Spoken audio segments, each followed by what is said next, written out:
Good morning, everyone.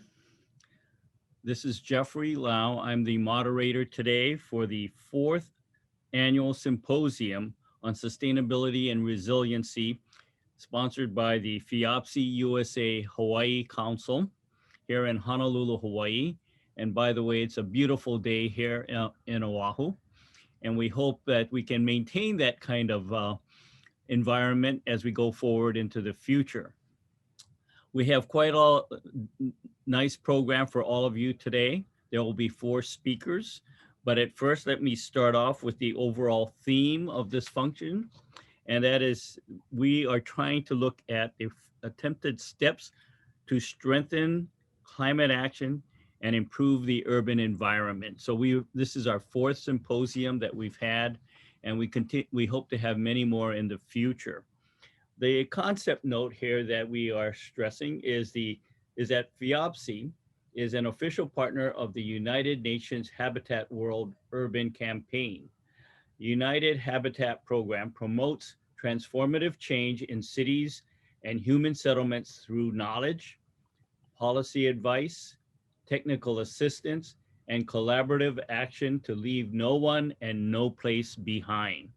We support the urban agenda that sets out a shared vision for cities like Honolulu to strengthen climate action towards an improved urban environment.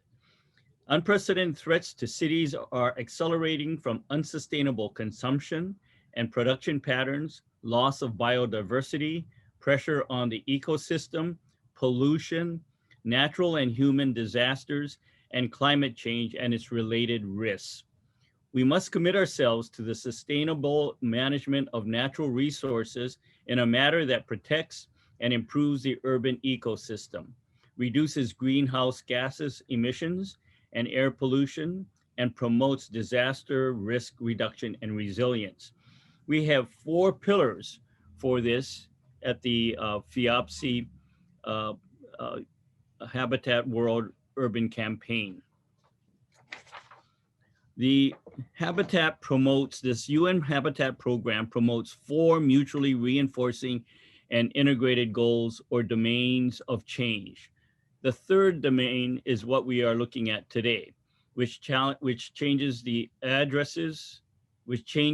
addresses the resilience, adaptation, and mitigation actions for the development of sustainable cities through curbing the impact of climate change, create new economic opportunities, and improving livability in all cities around the world.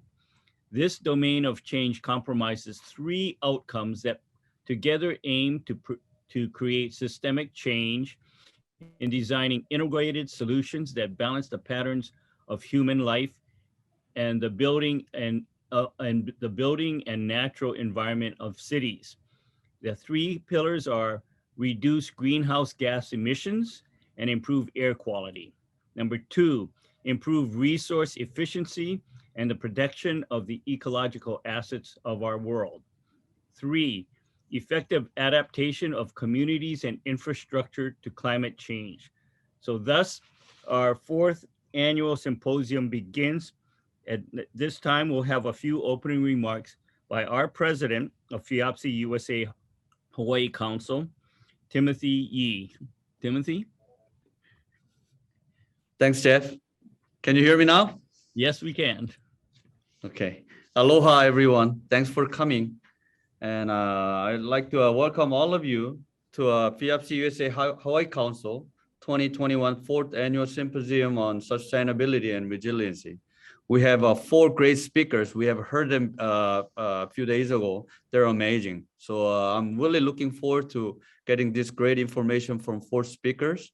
And this is not only for our generation, but most importantly, we're doing this for next generation, our children's generation. So I hope that you guys take away great information by 4 great speakers here. And we have great program from FIABCI Hawaii Council.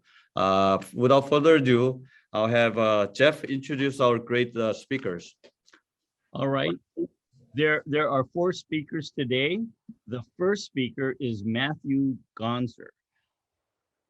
Matthew serves as the City and County of Honolulu Chief Resilience Officer and Executive Director of the city's Climate Change, Sustainability, and Resiliency.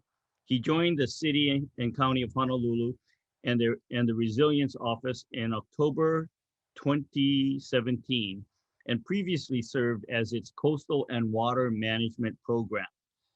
Prior to joining this office, he served for 6 years as a community planning and design extension agent with the University of Hawaii Sea Grant College Program.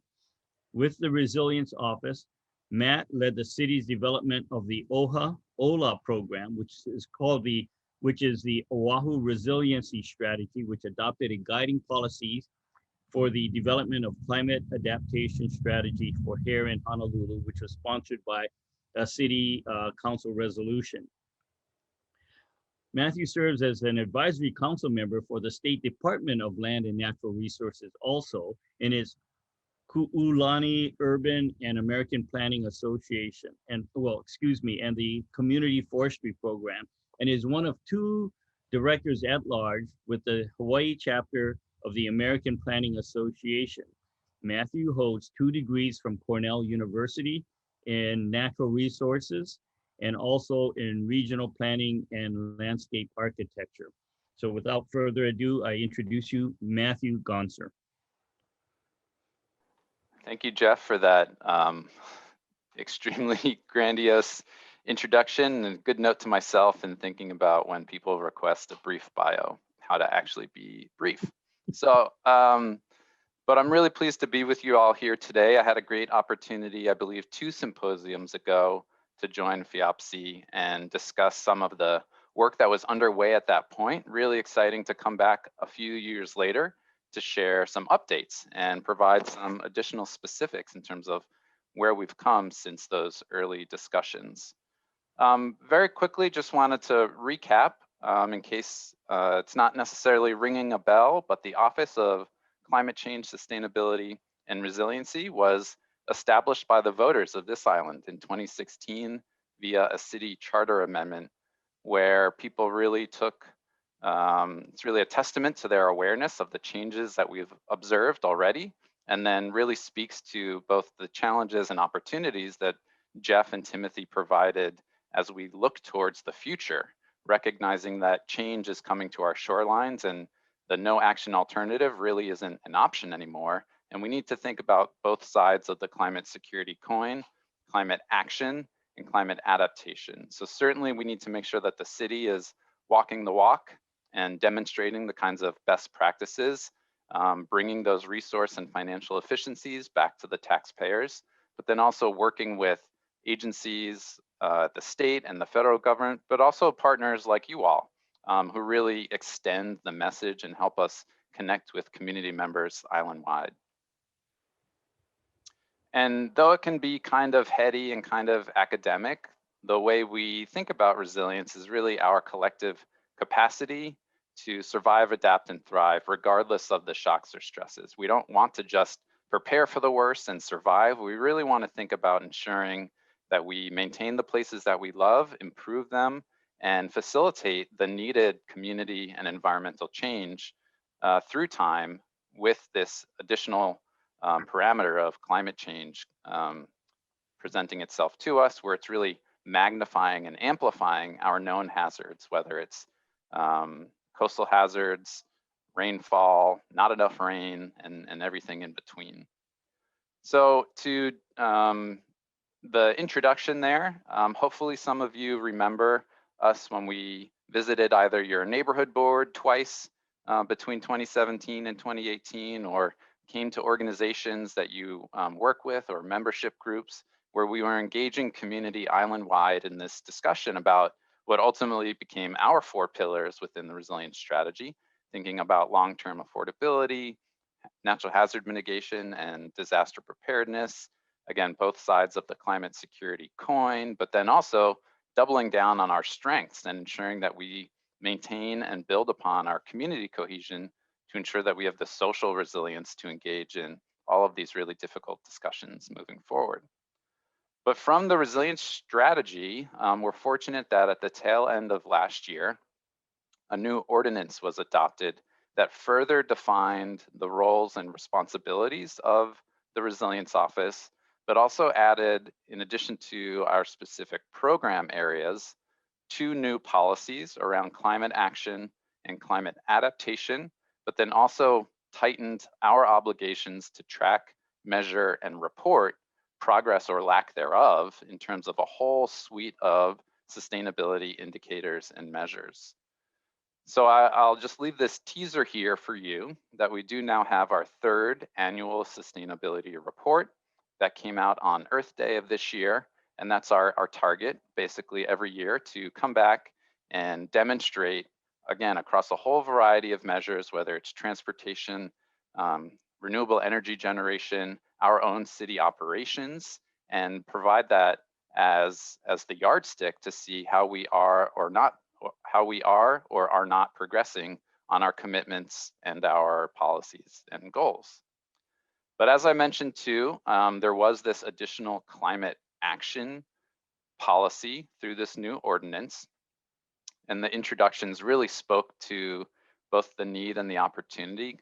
Climate change is extremely costly for us today, but also our current practices are currently costly for us today. We annually export around $5 billion to import foreign fossil fuels that are now requiring us to even think about climate change adaptation. And we don't necessarily have fossil fuel demands, we have energy demands. And there are other ways that we can meet this challenge and provide the benefits to community members. So that's across the electricity and the building sector. But we also know that ground transportation and how we stay connected as community members, how we move about community, and how we think about the development and or redevelopment of neighborhoods is also a potential opportunity to not just improve climate action and bring emissions down, but also to improve health, improve access, improve mobility, but also to support business. There's a lot of evidence in terms of just being proximate in walkable neighborhoods and the great things that then translates into small business revenues, but also to the point of thinking about the future, just supporting kids getting to school in and of itself, safe routes to school can be a really important and meaningful climate action. So we're very excited to have this roadmap to decarbonization, and I'll share a little bit of more information on that moving forward. The other side of climate security, certainly first and foremost, we need to ensure that we're doing everything we can to reduce and eliminate our contributions to global climate change. But we also know that if we stopped all the emissions today, there's enough energy built into the system that we will continue to experience changes into the future. And we do have a project called Climate Ready Oahu. Hopefully you've had an opportunity to see some of the engagement over the last year. Similarly, we have a community advisory hui across business, academic, environment, and culture groups to help advise us in this process. But we're really keying in on these 5 main hazards of sea level rise, increasing temperatures, very episodic and acute rain events, which we call rain bombs, but also this long-term trend of decreasing precipitation on the leeward side of the island, and the triple threat of a hurricane, which can bring high winds, high surf, and heavy rainfall. And we'll come back to this real quickly. But all along, it doesn't matter anything that we do if we're not keeping people first and centered in all of our thinking. So within our office, we also maintain a climate resilience and equity program. And we're doing a lot of this effort internally to the city, internally to our office, so that we can get our ducks in a row and make sure that we're demonstrating the kinds of practices, institutionalizing some of these forms, even looking at how we do community engagement ourselves, and then thinking about our project planning and implementation for any of the citywide policies that are coming out of these efforts. Jumping back to climate change adaptation, this is an excerpt from one of our community engagement presentations several months ago, where we now have a climate risk assessment that looks at those handful of top identified hazards and what we've learned in evaluating risk, which is really a combination of likelihood and consequence, that our top two hazards of concern are sea level rise and increasing temperatures. And this is primarily because of that methodology, because we know with the climate science that the likelihood of these two stresses reaching certain thresholds by mid-century and beyond is fairly certain. So not only do we need to think about preparing communities for these changed conditions, but we also need to do everything that we can to bend that curve. You know, we're very accustomed to thinking about bending the COVID curve, but the same can be said and must be said for greenhouse gas pollution.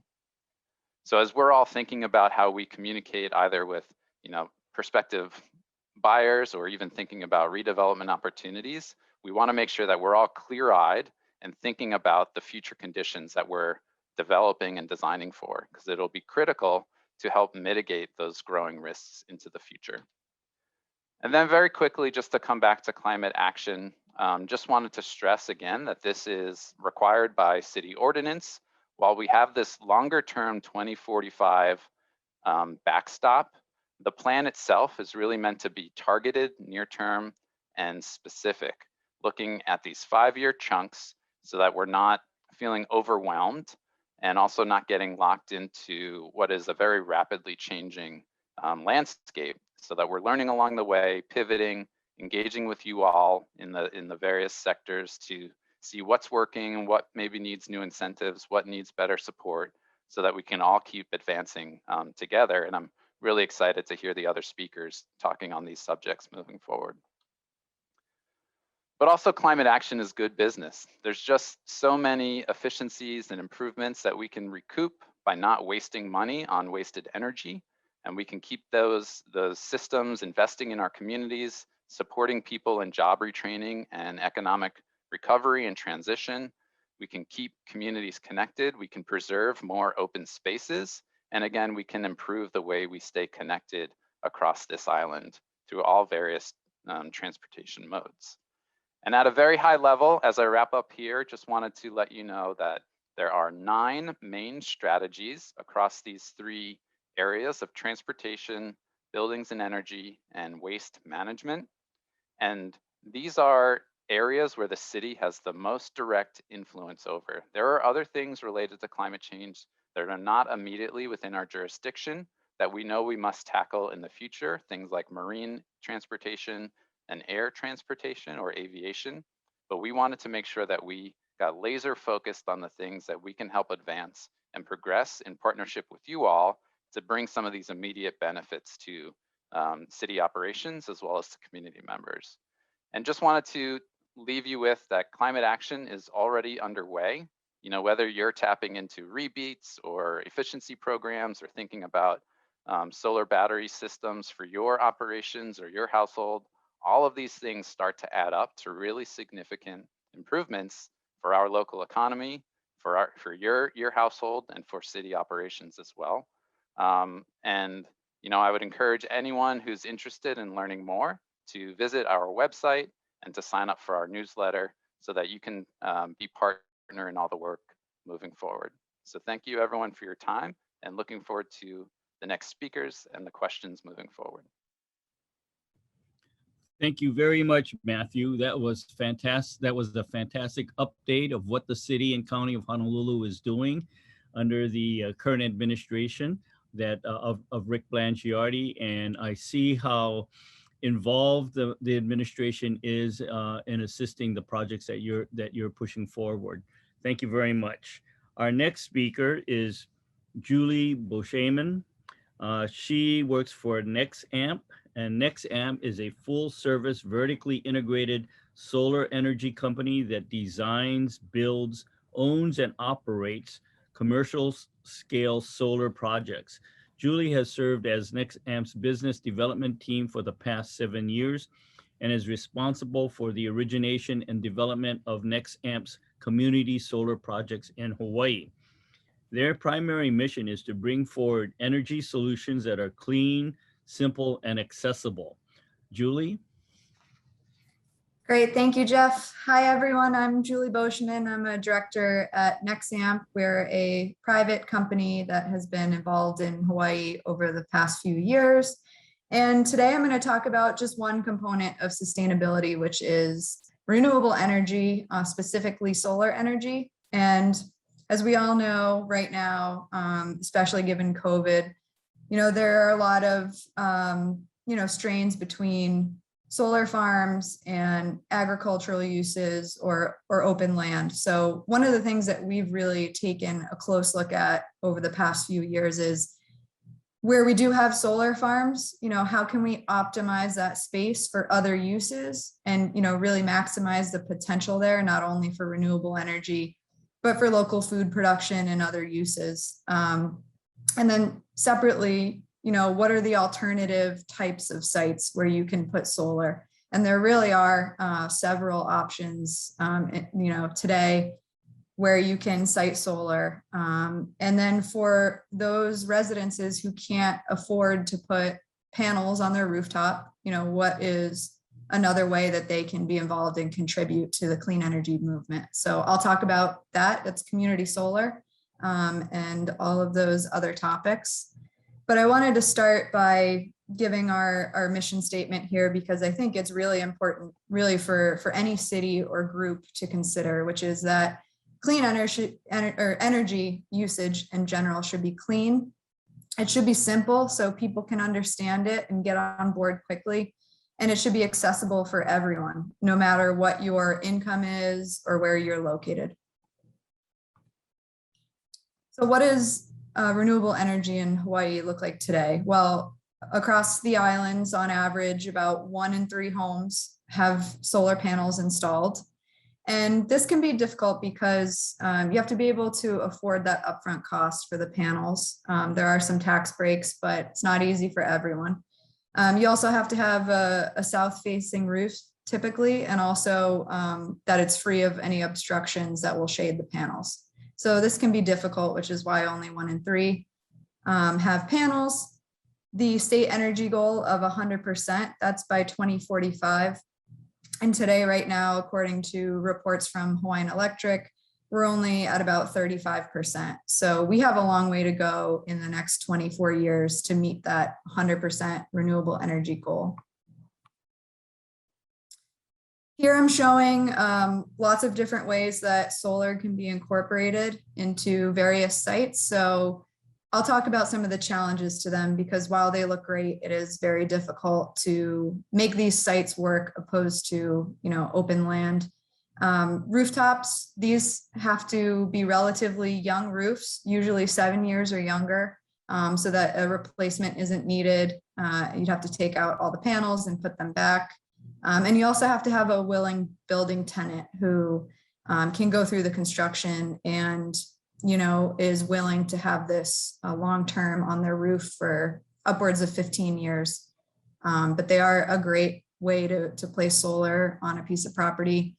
The similar challenges for carport systems. So this is typically over an open parking lot where there has to be some allowance for construction during a period of time, might clog up some of the parking spaces. But again, it's a great way to have renewable energy, but also good coverage, especially the hot Hawaii sun for the cars. Landfills, another great option, as long as they meet all of the environmental compliance standards and they're capped landfills with not too much slope on them. These are another great type of site. And then lastly, one that we haven't done yet, but we hope to do in the near future, is floating solar. So in flat water, a bay, or somewhere similar, you could have solar panels like this one shown that kind of just exist on top of the water. It's kind of cool. So one way I talked about, adding dual uses to solar farms where they are. And so we actually have been working with a rancher family on Oahu who's been doing this successfully, adding sheep into solar farms. So there's a limited number of animals, very limited actually, that you can put into solar farms. They can't be able to jump up on the panels or chew any of the wiring like goats do. larger animals, horses and cows, they can get scared by lightning and run into the panels. Different things can happen, but sheep are actually a perfect way to, bring a local farmer into the situation. That farmer can make an extra income from the solar, managing the sheep inside the solar farm. And then they can sell the meat locally to add to local food production. So this is something we're really excited to start. I'll talk about one of the sites we're working on next, but it is being done successfully across Oahu. And other things that we've added inside the solar farms are pollinators. So beehives, planting wildflowers inside the fence in order to attract local pollinators. We've done certified wildlife habitats, and we're also looking for other suggestions in the state of Hawaii for crops that don't need big machines brought in, that can be planted among the solar panels that only need a moderate amount of light throughout the day. So again, just talking about solar and sheep farms, they're quiet and compatible. It allows us to not have to bring in mowing machines and different things in order to manage the vegetation. It brings in really that agricultural feel to the site, and those agricultural benefits I talked about. The panels do really provide a good shelter for them, shade and shelter from the rain. And again, local food production and helping out a local rancher or farmer. One place that we're doing this is at the Villa Rose Egg Farm, which is in development currently, but we're hoping to be operational in the next few years once the Hawaiian Electric Community Solar Program opens up. And I'll talk about that a little more next, but this would be a 60-acre solar farm where the rows of panels are very spread out in order to allow the sheep to move around. And they would be just moved throughout the site to, make sure that the vegetation is evenly taken care of. And this project, as part of the community solar program, would provide electricity savings to about 1,100 residences on the island for upwards of 20 years. So it really brings a lot of benefit to the community, and we're continuing to look for additional ways to add more agriculture to the site. For those who aren't familiar with community solar, it's something that's being done in over a dozen territories on the mainland. It was first started on a very small scale by Hawaiian Electric a few years ago, and the phase 2 of that program is yet to be open, but we're really excited for it because it allows people who don't have rooftop solar to participate in clean energy. And what it is, we build our solar farm, the clean energy goes into the grid, and we can allocate credits from that clean energy onto a number of local residences' bills, electric bills every month, where they would have a guaranteed savings. And there's no upfront costs, like sometimes you hear about having to buy into a solar farm. You don't have to do that in this case. You would just sign up. You have to be a resident for, I believe, at least 3 months in Hawaii. And there's no long-term commitment. You can cancel just with a 90-day notice. And there's no credit check or anything like that, because again, we strongly believe that this option should be available to anyone, regardless of your income. And if you're curious more about this setup, there's more information on our website, but I'm happy to answer any questions later. Just to close here with some components we look for in community solar programs that really help it be successful and accessible to everyone is, a big enough program where several developers can participate, and they can, predict that this will be around for a while, and they can really invest in some of these properties. Making sure that the utility and other groups are providing data around energy usage and other energy statistics. making sure that there's a rapid response to the incentives that are in place, so developers are attracted to the program. Again, low barriers to people of any income so that they can participate. A simple credit valuation so people understand, or developers understand, how bill credits are going to be allocated, and it's a simple formula. Making sure that the developers or the community solar providers are responsible and that they have a really strong relationship and that they're accountable to their customers.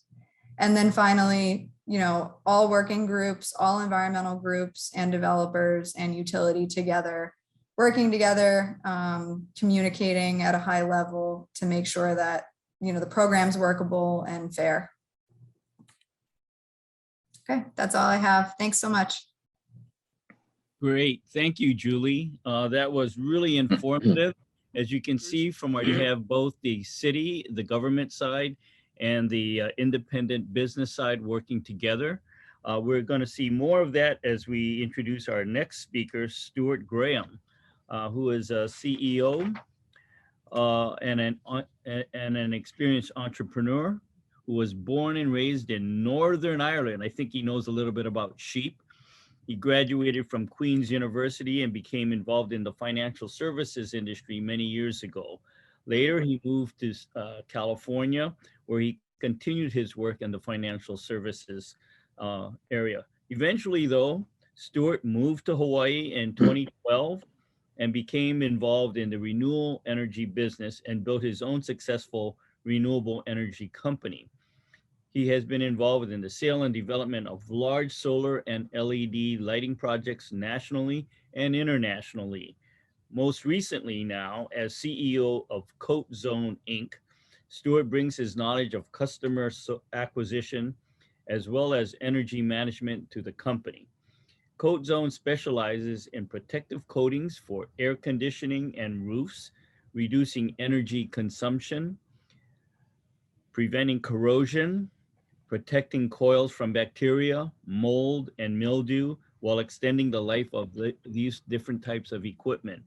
So without further ado, Stuart Graham. Jeff, thank you very much. As Jeff said, I live here in Oahu. Our company, Coat Zone, is actually based in Houston, Texas, but we're very happy to be introducing our products here to Hawaii. Our company's been around or our products have been around for about 12 years. They've gone through extensive independent testing, ISO, UL, and ASTM testing. As a company, we offer three major benefits. Number one, reducing carbon footprint through a substantial reduction in energy consumption. Number two, improve sustainability by the extension of life cycle of essential equipment. And number three, protecting our environment by reducing the need for polluting chemicals. The challenges in the face of climate change and its increasingly prevalent effects, it is important to adjust the way we live and the systems which support us.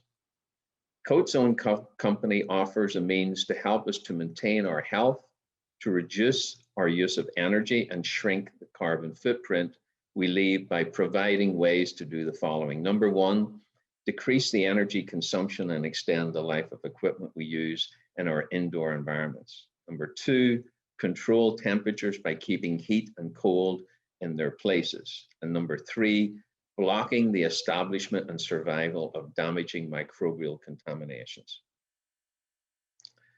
You might ask, how can something as simple as coatings, which is what we manufacture and distribute, how can they actually do this? I'm going to give you a few simple examples.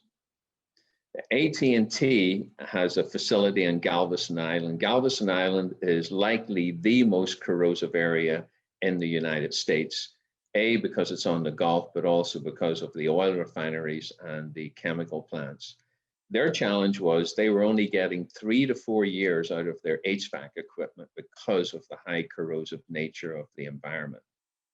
By utilizing one of our products, Coil Safe, we were able to interrupt that 3 to 4 year replacement cycle. 8 years after the treatment, the coils remain sound, the AC operates efficiently, uses less energy, And obviously, we've reduced the need for replacement, thus decreasing the carbon footprint. Julie just referred to this earlier, the Villa Rose egg farm in Hawaii. We've also been involved there. The Villa Rose organic egg farm is on track to produce 1 million eggs a day. It has an enormous packing building which will store, pack, and be the distribution point. It has a large refrigerated chiller room which will be adjacent to the large unrefrigerated packing space, which creates a problem. What the owner wanted was a way to reduce the refrigerator, to keep the refrigerated room cool without affecting the temperature of the packing space, and at the same time to reduce the energy use of all their operations, because it's a highly intensive air-conditioned facility. This is being accomplished by two things. First of all, the application of our thermal barrier coating called thermal block on the chiller room walls. This does two things. First of all, it will help keep the cold air in there and reduce the amount of energy that's needed to keep the chiller room cold. But secondly, it will prevent that cold air from going into the packing room and creating severe condensation. The second point, using our CoilSafe product, we're able to coat those air conditioning units, which will result in higher efficiency, reducing the energy consumption, but also helping to mitigate corrosion, which is a major problem in a facility like this. Here's an example of another job. This was actually in the Philippines with an organization called Rome Electronics.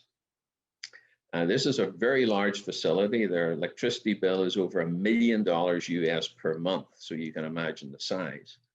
Their problem was their roof. They literally had people go onto their roof at lunchtime to water down the roof because the air conditioning unit was not able to keep up. It was failing because of the high temperature. By putting our thermal block coating on the roof, we were able to reduce the temperature from 67 C to 49 C, or in Fahrenheit, from 152 to 120 Fahrenheit. By making this reduction, it also resulted in a reduction of 20% in cooling costs within the building. Environmental and personal health. In our homes and neighborhoods where the longevity and dependability of our household technical and environmental systems, the cleanliness of our surroundings, and the comfort of our living spaces are paramount importance to us. Coat Zone's innovative coatings can provide vital protection, longevity, and energy saving benefits. So what are the benefits to households and the community at large? Our focus has been primarily targeted towards HVAC, air conditioning.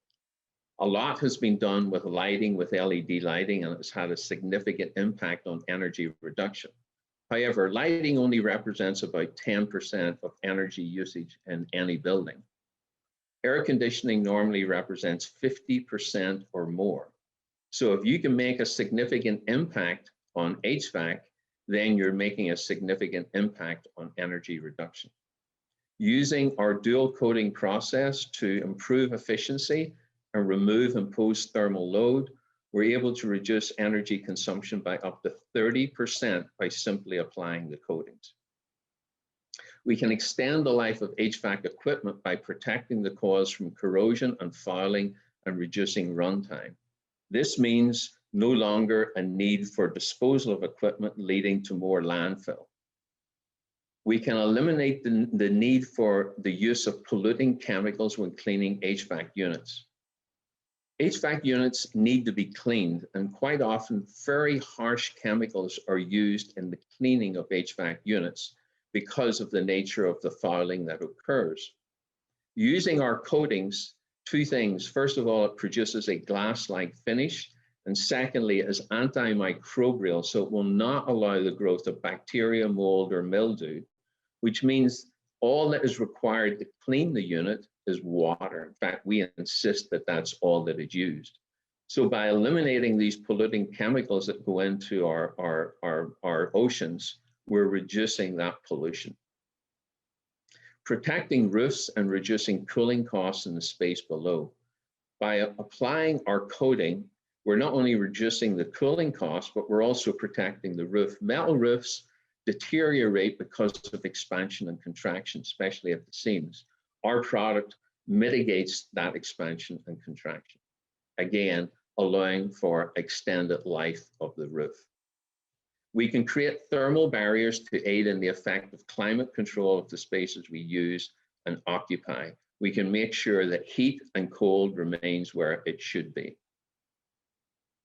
We protect high-touch surfaces from damaging microbial contamination 24/7 for years with only one application, very important in the light of a persistent COVID presence.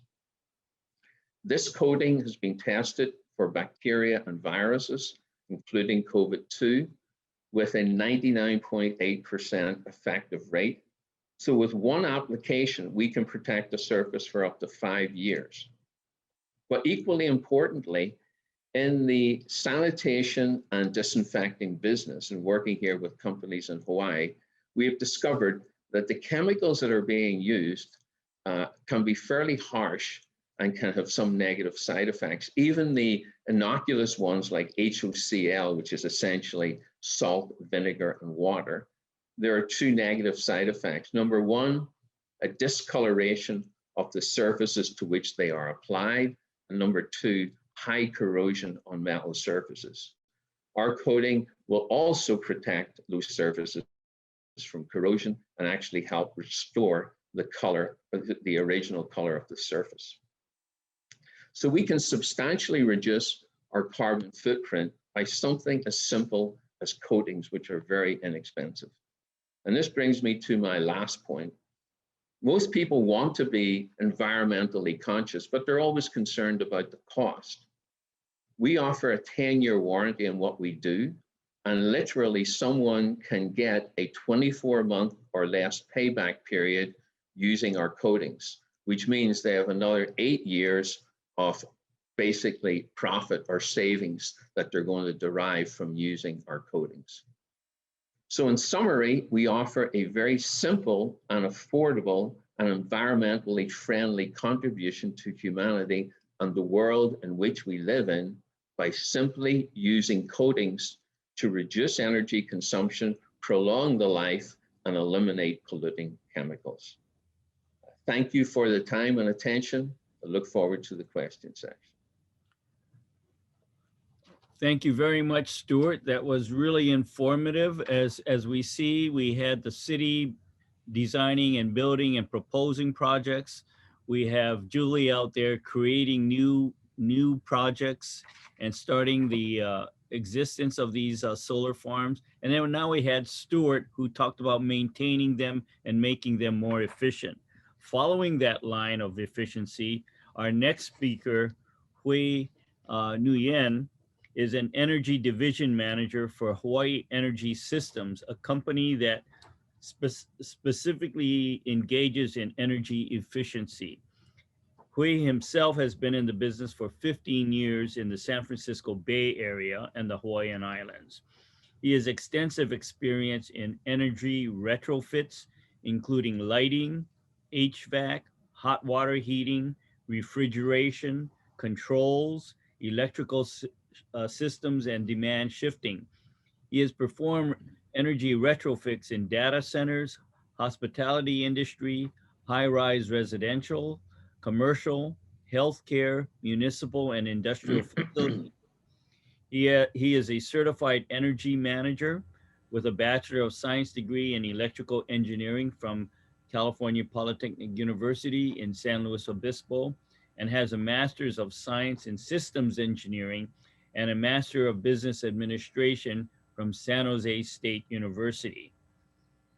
He is responsible here in Hawaii in overseeing all the energy projects at Hawaii Energy Systems as its energy division manager. The energy division is involved in all aspects of energy project life cycle, including sales, project development, engineering, energy audits, execution of energy projects, and rebate acquisition. He's been well received by the community and has received a number of interesting awards, including the Gloden Pluggy for distributing most energy rebates for 4 consecutive years, the Outstanding Clean Energy Ally of the Year in 2019, and a Small Business Administration Small Business of the Year Award in 2019. So let us all welcome Hui Nguyen. Yeah, thank you, Jeff. Thank you for that introduction. And same thing, I think Matt said, we've got to work on keeping that bio a little shorter. Sorry about that. Well, thank you everyone for allowing me to speak and for that introduction. So I'm with Hawaii Energy Systems.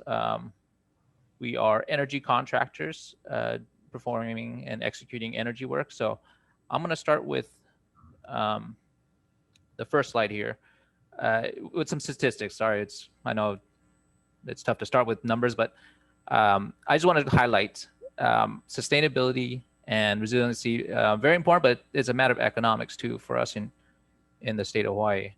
Our energy costs are at about 30 cents per kWh. That's 2.5 times the national average. Very expensive electricity, and very, very much volatile as well. The sources of electricity is for the most part about 70% based on foreign oil. And so as oil prices increase, so do our electricity costs, and it can increase quite a bit in a short amount of time. So, and I heard some of the speakers talk about this as well, the Hawaii state goal to be 100% sustainable by 2045. And so what does that mean? So how much energy we consume, the goal by 2045 is to have enough renewable energy on the grid to be 100% sustainable net zero.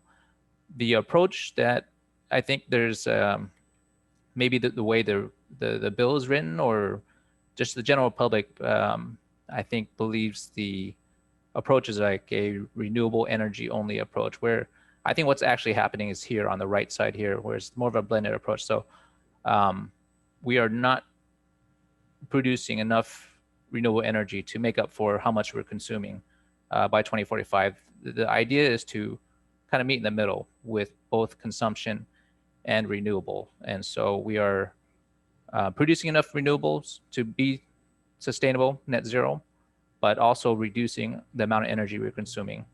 And that's kind of the focus. My company, that's what we do, is this blue line is reducing the amount of energy buildings consume. So how do we do that? So I put it in 3 buckets here. Some technologies will kind of fit in 2 of these buckets, but it's the first bucket here is to reduce or eliminate the need to consume energy. So that's instead of turning on the lights, open a window, or instead of turning on the air conditioning, allow some fresh air to come in. Efficiency, we have, this is kind of what most people think of, where you're changing a light bulb from an incandescent to a LED. And that fits in that bucket. Then this on demand, consuming energy on demand. And I'll have a couple of examples to kind of show what that means. So the first bucket, the first example I have here, to how to eliminate or reduce the need to consume energy in the first place. And so if you see my screen here, let me move this box, sorry. So here on this interior space, you see the artificial lighting, but on this, it might be hard to see, but on this perimeter, this strip light is off. And that's because you're allowing natural light to come in. So now you've eliminated the need to turn on, to use energy here. This technology I think Stuart was referring to, this cool roof, where you're reducing the amount of heat that's entering your building. And at the same time, that's reducing the amount of air conditioning that's required within this building. So that's an example of reducing the amount of energy required within that building. So that's the first strategy. The second strategy that is to use energy more efficiently. So now you've determined that you need to use energy. So here are 3 technologies for lighting. Each of these produce the same amount of lighting. There's a 45 watt incandescent, a 15 watt compact fluorescent, and a 6 watt LED. All three of these technologies produce the same amount of light.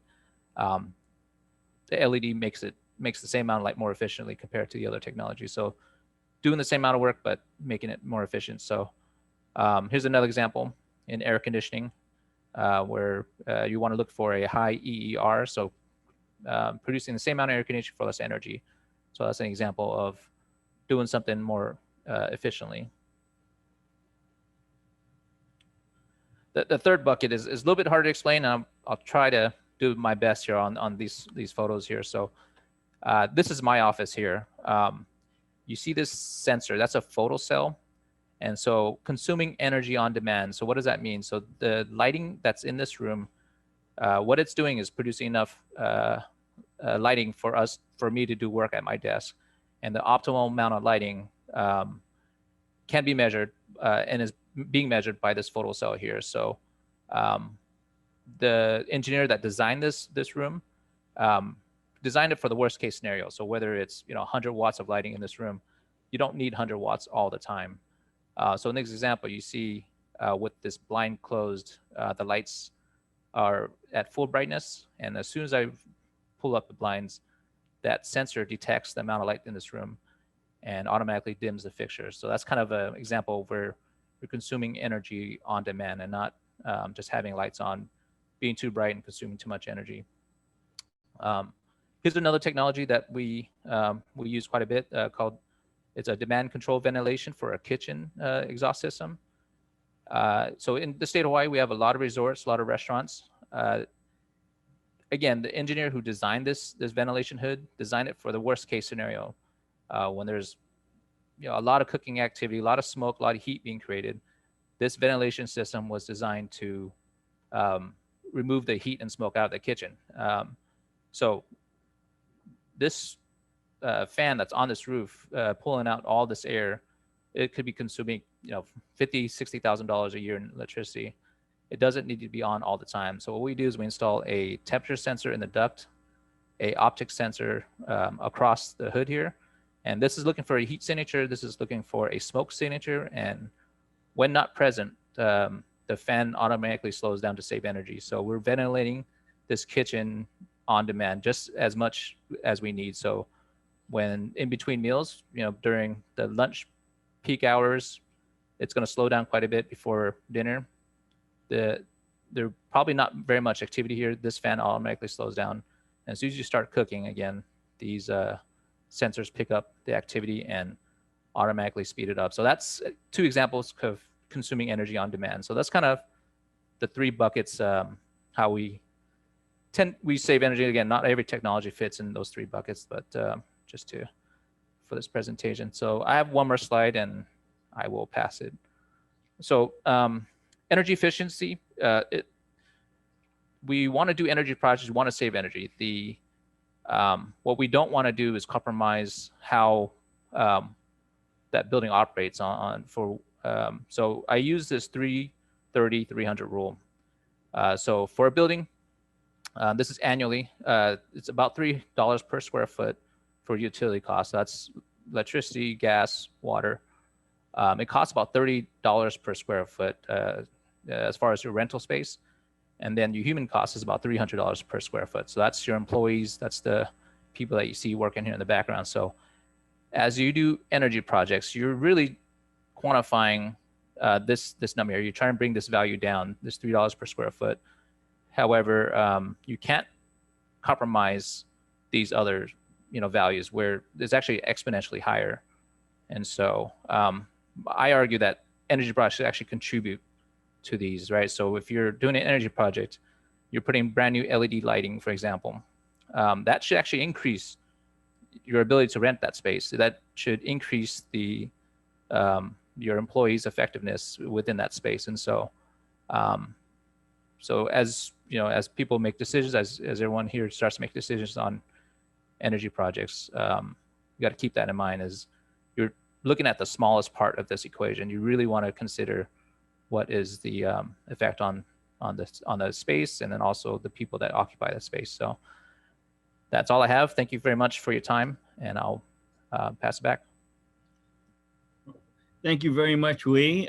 As you can see, we touched upon several different aspects of energy savings and resiliency for Hawaii.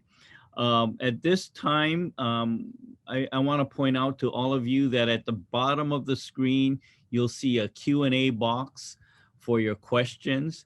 We'll give you about 5 minutes or so to come up with those questions, hopefully for all of our speakers. In the meantime, we're going to talk about one of our fabulous events that we have every year at FIABCI. Judy Sykes is in charge of the Grand Prix of Real Estate program here. And you will note that Hawaii has won many of the recent awards. Much of it contributed to Judy's efforts at the national and international level. So Judy, you have about 5 minutes to talk about all of these successes that we've had here in Hawaii. And then we'll look at our questions, and hopefully they'll be spread out for all of our speakers. Go ahead, Judy. Okay, Jeff. First of all, let me share, before we actually talk about the Grand Prix, I do want to continue the theme that we've started today in the area of sustainability and resiliency. Hawaii projects have been well represented in the FIABCI USA Grand Prix Awards. And last year, a Hawaii project that serves as a wonderful example of implementing and incorporating sustainability and resiliency was the Ing residence, pole house facelift renovated by architect Alwyn Trigg-Smith.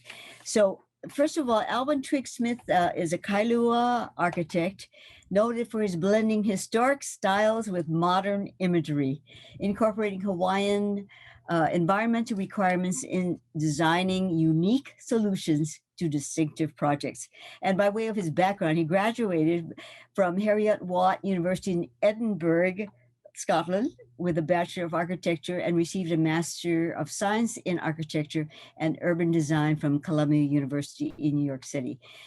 Now, the Ing residence, what was the challenge? Well, built in 1970s, the first 3 pole houses built in Hawaii was erected on a steeply sloping site in lush Nuuanu. While the owner lived in the upper house, the 2 lower houses were in complete disrepair and quite unsafe. So the challenge led to a 2-year project to restore, renovate, and remodel exterior and interior of all the structures within creative design, respecting the natural environment. So let's watch a video that shows the transformation from the conditions of 2016 to the wonderful finish.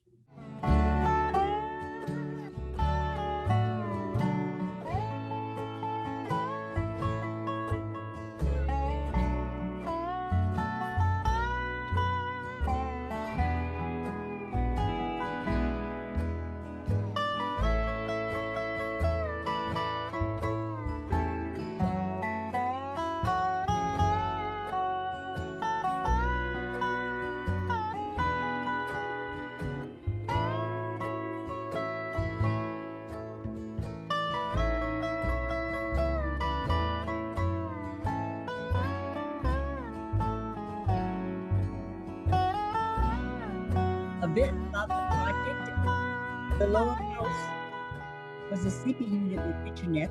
The middle house was designated as the great room with full kitchen, living, and guest area. The covered lanai over a carport connected to the unit, like a cubicin style with a modern staircase and exposed circular concrete columns to echo the pole theme.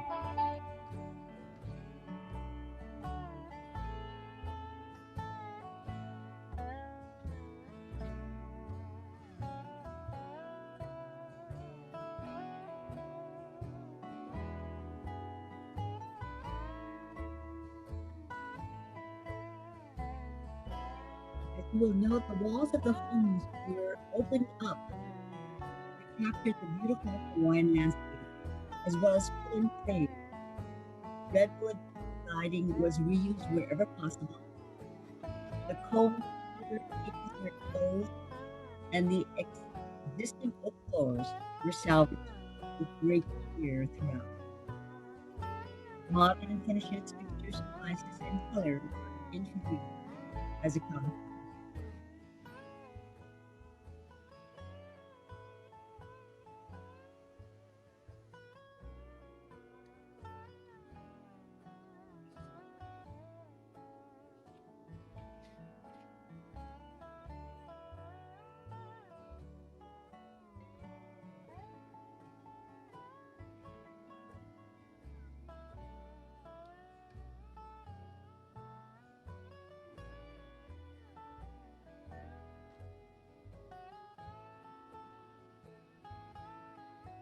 Opening up the homes to pull the inside and outside together, respected the environmental concerns for this renovation.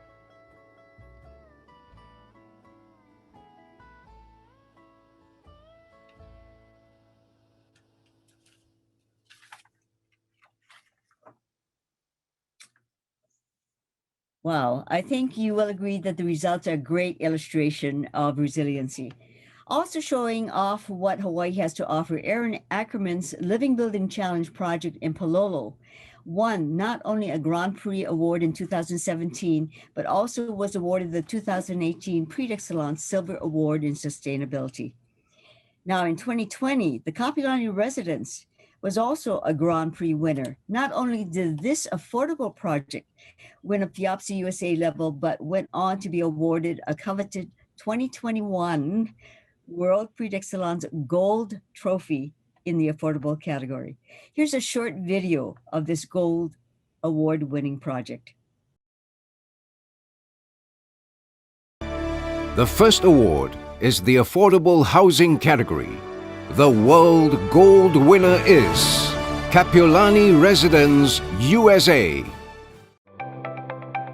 Paradise comes with a price tag. Hawaii has one of the highest housing costs in the U.S., making home ownership out of reach for thousands. Sam Koo entered the affordable housing market in 2016 with Kapiolani Residence and changed the paradigm of affordable housing in Hawaii. Through a public-private partnership with the City and County of Honolulu and the state's Hawaii Housing Finance and Development Corporation, Kapiolani Residence became one of the first of its kind, offering 60% of the total units in the building to qualified buyers. What made this building unique? Sam Koo put people into the public and private partnership, constructing a complex with top quality products and creating a community in the desirable urban core of Honolulu, combining people's needs and wants to make owning a home a dream come true.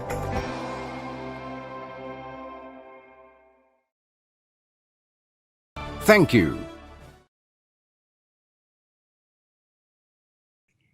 Congratulations to Kapiolani residents. So you may be asking, what's the FIABCI USA Grand Prix Award all about? Well, the Grand Prix of Real Estate is an annual competition that recognizes American real estate projects embodying excellence in the many disciplines involved in their creation. This prestigious award is an affirmation of the FIABCI ideal of providing society with optimal solutions for its property needs, inclusively making for better places to live, work, and play. And what kind of projects would be considered? I'm going to see if I can share my screen here. Are we seeing it now? Yes. Yes. Oh, wonderful. Okay. Well, as you can see, these are winners that started off with the United Nations renovations, and Hawaii has had quite a number of entries. Cities have won. That was the city of Aspen that won for their affordable housing project. D.R. Horton has submitted several projects as they have been proceeding. We have both commercial, residential. That was the Columbia University master plan, YAIA, and also here was the sustainable project of Aaron Ackerman.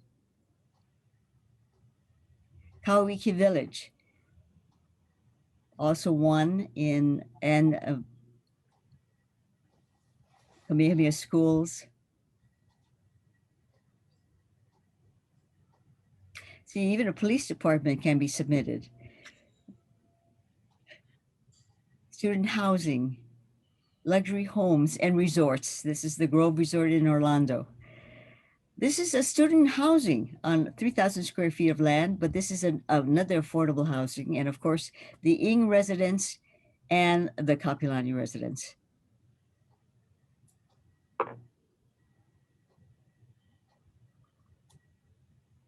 So to know or learn more details, I would go on to the FIABCI USA Grand Prix site. It's FIABCI USA PRIX site. But you can actually go to the regular FIABCI USA site and get more details.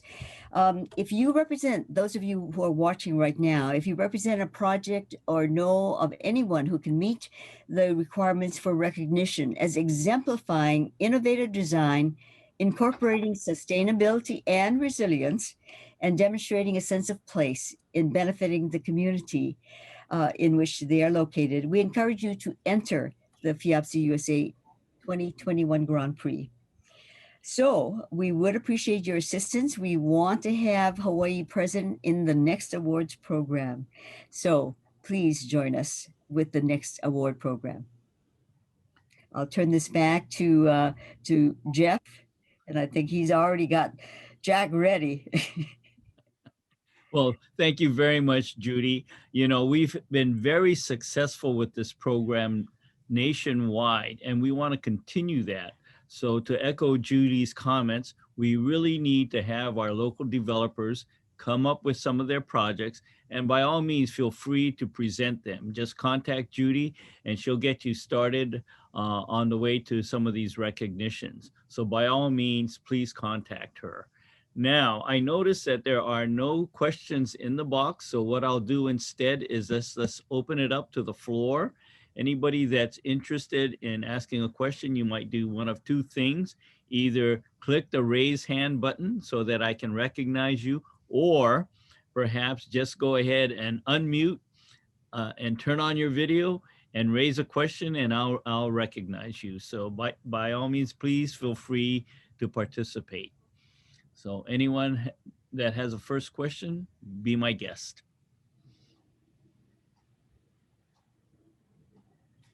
And even Jeff, I think you were describing some functions that are not part of the webinar format per se, but I just wanted to start off by stressing really the great lessons offered by all the other speakers here today. There's so much that we can proactively do. I really appreciate Hui's presentation of the easiest way to transition us to eliminating fossil fuels and producing enough energy is to simultaneously and aggressively reduce our demand. There's just so many ways that we can improve our consumption, improve our efficiencies, which are also cost savings, so that we can keep investing and pooling those resources together as a government, or even for any of your operations, if you're a building owner, if you're a maintainer, or if you're just thinking about how to educate clients in terms of what they can do moving forward. So the biggest thing that I just wanted to stress and that I took away from today's discussion are all of these opportunities out there to improve our own operations and bring down our own demands.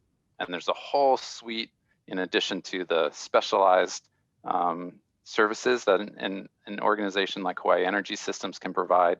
There's a whole suite of rebates and other investments that people can capitalize on, even just announced today in the Star Advertiser. If you're interested in getting a battery backup system as part of an existing rooftop array, or investing in a new one at your own residence. So it's a rapidly evolving landscape of opportunity, and all towards these collective efficiencies and climate action goals.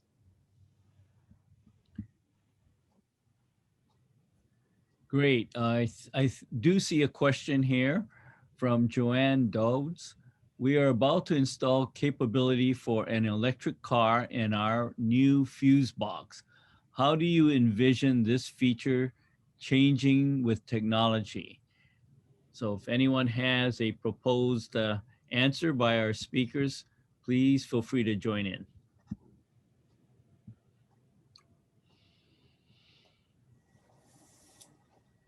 I could jump in here. Thank you, Jeff.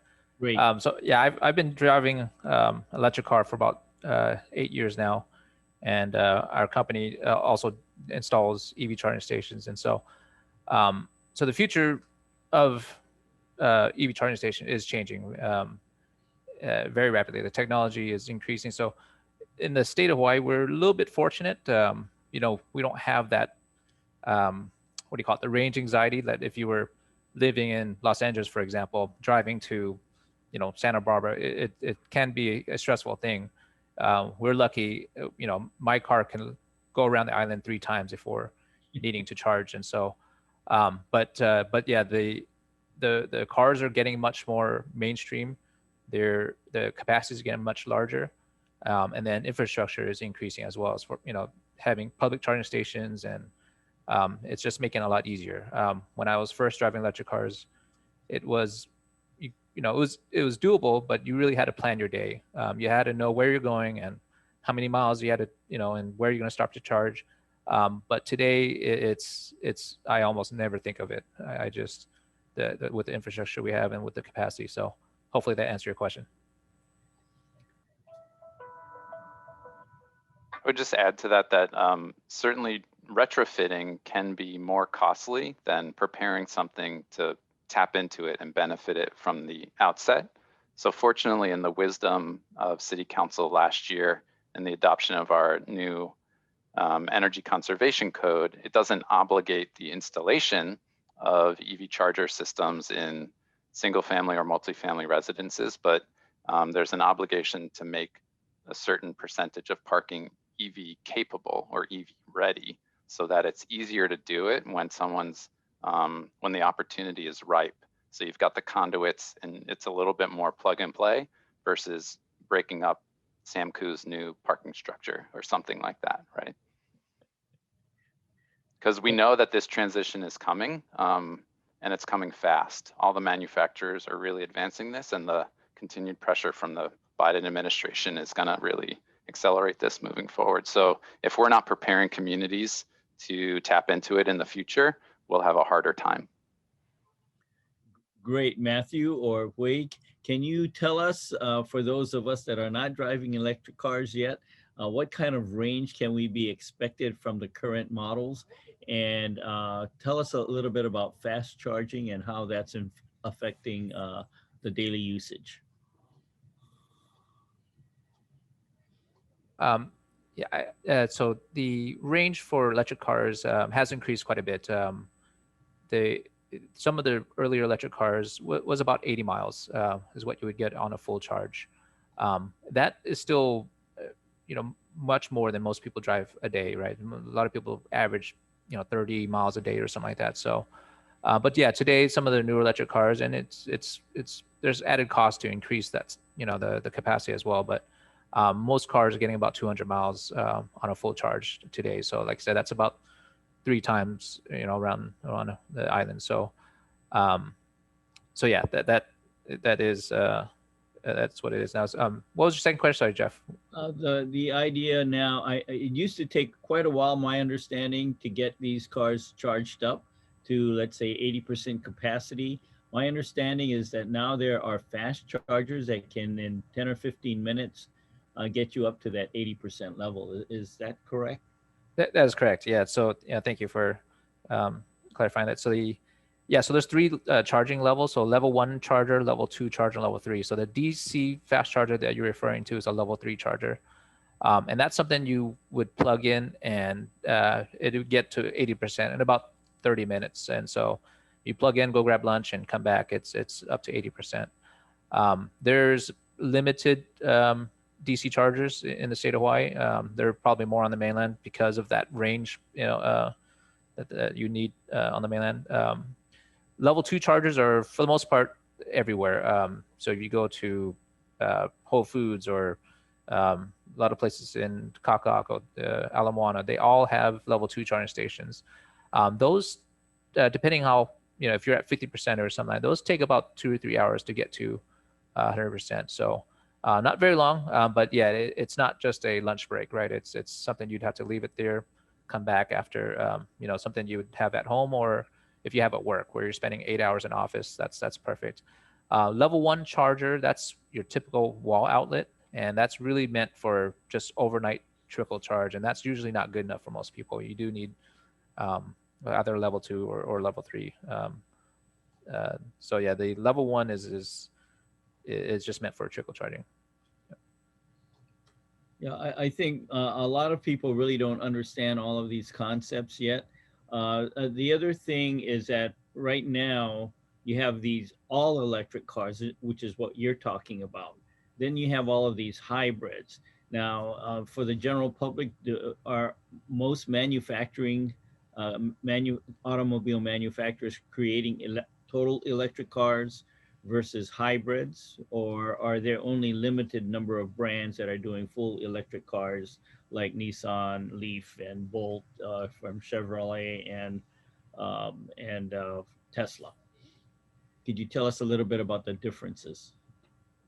Sure. Yeah, I don't know if someone else wants to jump in, but yeah, almost every manufacturer today offers either one of the two technologies that you just referred to, or even both, right? So full electric or like a plug-in hybrid.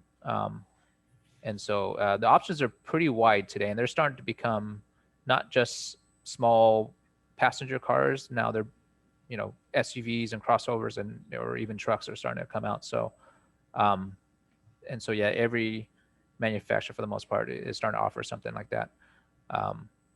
Yeah, with the plug-in hybrid, depending on your driving habits and how often you're plugging in, I had one as well.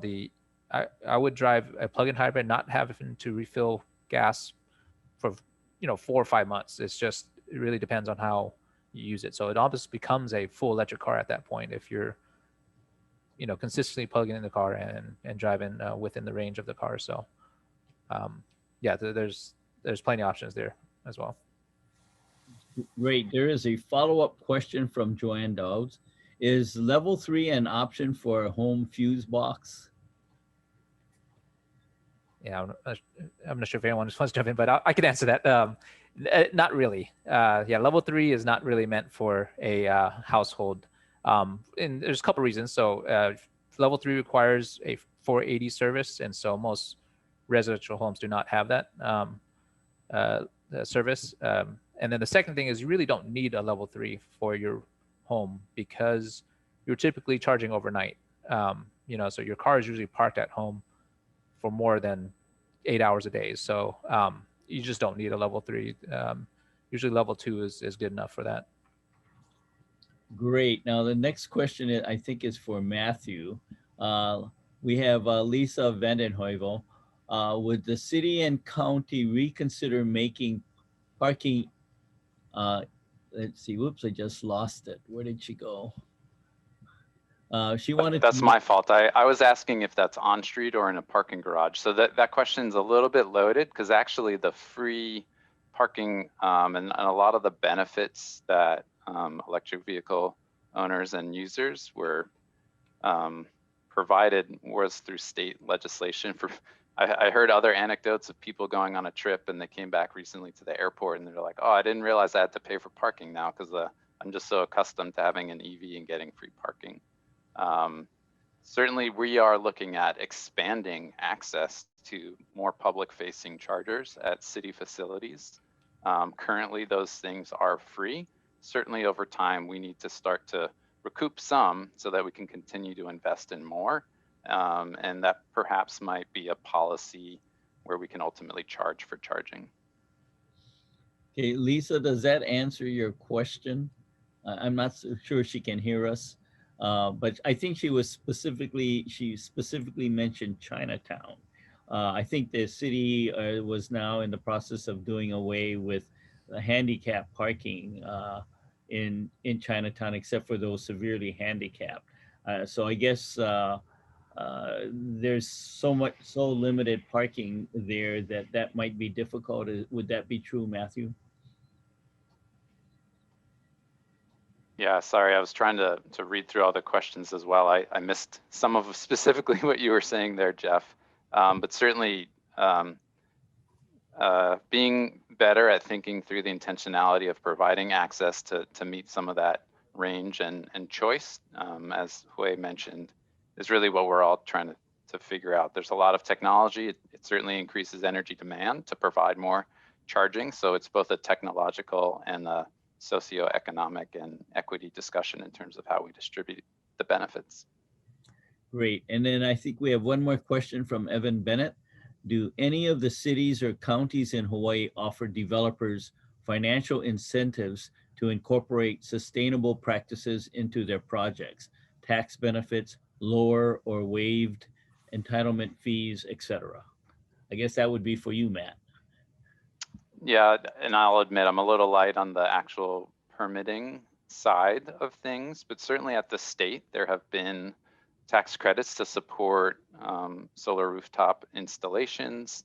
We want to make sure that if those are getting ramped down over time, that we don't lose the segment of the community that really, to Julie's point, hasn't been able to tap into those incentives. So maybe there's a much more targeted deployment of those benefits over time. There are other kinds of development bonuses, FAR increases for certain other kinds of community benefits. And I think that's a very ripe question from the participant in terms of how can we maybe then think about those suite of community benefits to include some of these efficiency or other sustainability measures to, again, support before things perhaps become rules, regulations, or expectations, but really trying to even advance the existing rebates and incentive programs that exist. Great. Okay. I know we are very short on time, but there is a question by Glenn Slabiak to the panelists. What are solar farms planning to do to mitigate hurricane damages in the future? Either Stuart or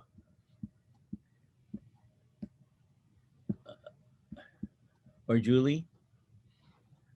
Yeah, I'm hoping that Matt can answer the scientific part of this because I'm not an environmental scientist, but I will say that, increased renewable energy helps the utility to take coal plants and dirty energy offline, and that should contribute to less storms.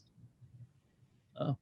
But if the question was about sort of the safety of the structures and even whether it's rooftop or on grade, presumably there are design standards that understand the conditions locally to ensure that, we don't have debris flying around. For people that are familiar with the homeowner's handbook to prepare for natural hazards, the latest edition does have a specific section for rooftop PV as an additional consideration. Is that the book by Sea Grant? Yeah, Sea Dennis Grant. Huang. Dennis Huang's book, right? It's an excellent book for all of you. He's my good friend, and he's worked very hard on developing these programs for safety for our island lifestyle. It's I think easily accessible. Matt, do you know how we can get these books? Yeah, if you just find the University of Hawaii Sea Grant College program, you can get it free online, or we got oodles and oodles of copies here at our office, and hopefully as we start getting back into community engagement, we'll see you out at farmers markets and other programs all around the island. Right. Now, when we talk about these flying debris, how do these how do these windmills, are they designed to handle hurricane speeds, winds? They are. They actually, if they have certain thresholds and triggers where they actually would stop operating out of safety if the winds are getting too high. All right. Very good. Let's see, did I answer all of the questions? Are there any others? And Jeff, can I ask Julie one last question about the community-based solar system? How do you connect to it? Do you have to be really close to the solar system, or how does it work? No, so right now, the way that the program is designed is you just have to be on the same island as the solar farm. Mm-hmm. And you subscribe online, you just give your basic information like the utility has. So it's really simple. Okay. because in one of the pictures I saw this overhead wires and everything connected to the house, so. Yeah, that's probably a little bit of a bad representation. It's called Yeah. virtual net metering, which means that credits can be added by the utility onto people's bills. Okay, thank you. Well, very good. I think that's the end of our question and answer period. Jack, who is also a vice president and director of FIABCI USA Hawaii, will make some closing comments and remarks. Go ahead, Jack. Yes, thank you, Jeff. And thank you so much for our panelists. And I think everybody would agree the benefit of putting these events together, this symposium, because there's just so much activity and so much information that we can put in an hour and a half. And so we continue to put these events, this symposium, so that we can continue to be knowledgeable and to be able to really know what's going on as far as resiliency and sustainability in our state. You know, when the pandemic hit, everybody said, oh my goodness, everybody is going to stand still. Nothing is going to happen, right? Like, oh, businesses are going to go bankrupt. Our social life is going to be nothing. We're just going to stay home. That's it. But you know, as we thought about it, we were down, but we were not beaten. We became creative. We became resilient. We became with so many ways on how to really improve our lives and how to continue to be relevant to what's going on around us. And so FIABCI continues to really offer good symposium, good events, and good platform so we can continue to share ideas and knowledge. And one of these is today. So as you can see on the screen, these are so far the events that we have put up, the FIABCI Hawaii has put up. April 26, 21, we did there was a virtual installation and general membership event. And the topic on that is City Resilience, the Way Forward joint event with Chicago and Seattle. And that was a fantastic symposium because we have other people joining us through virtual platform. On May 18, 2021, we also have the Urban Thinking Talk for Affordable and Sustainable Cities Tomorrow. City we need is affordable. And then today, at this very moment, we just talked about annual symposium on sustainability and resiliency. So these are the events that we have put up so far. Now, looking forward to the future, I want you to put this in your calendar. October 4 and 5, 2021 is the annual UN Habitat Day event. And October 25, 2021 is the annual UN World Cities Day event. And then we have the FIABCI US Grand Prix program, which Judy talked about, and the FIABCI Prix, the Excellence program, which again, Judy was really expounded on us. And I understand a little bit more how this thing works. And the one thing that we would like to do is, we're not trying to build money or we're not fundraising for all these events. We just want to be able to really put these events quality-wise. So I guess you would agree with me that putting these events, sometimes it needs money, it costs money and things like that, and also takes time. So we're always asking for the opportunity for you to become a sponsor for all these events. And we really have put up a really good sponsorship packet. So if you're interested, you can always call me, and the number is there, 670-8048, or you can email me, legalrealty@earthlink.net. Or if this thing doesn't work, like I'm somewhere else playing a machine in Las Vegas or whatever, or I'm somewhere in the Philippines, you can always call Jenny or Tim, and they can always help you to how to contact me. And I'll be able to share with you the opportunity for sponsorship. We have different levels. So I really want you to think about us and how important it is that this event should continue, that this symposium should continue, so that we can be knowledgeable of what's happening. And pandemic or not, we are very creative, we're very resilient, and we are always helping our state to be sustainable. Thank you so much. All right. Mahalo. Oh, any other comments? Otherwise, thank you very much, panelists, Matt, Julie, Stuart, Wei. You really made this a meaningful program for all of us here in Hawaii. And I'd like to also thank Tim, Jenny for helping us put this together, and Judy's comments, and certainly Jack's summary of everything that we were able to complete today. So I want to say thank you very much all. Please stay safe and have a nice day. Bye-bye.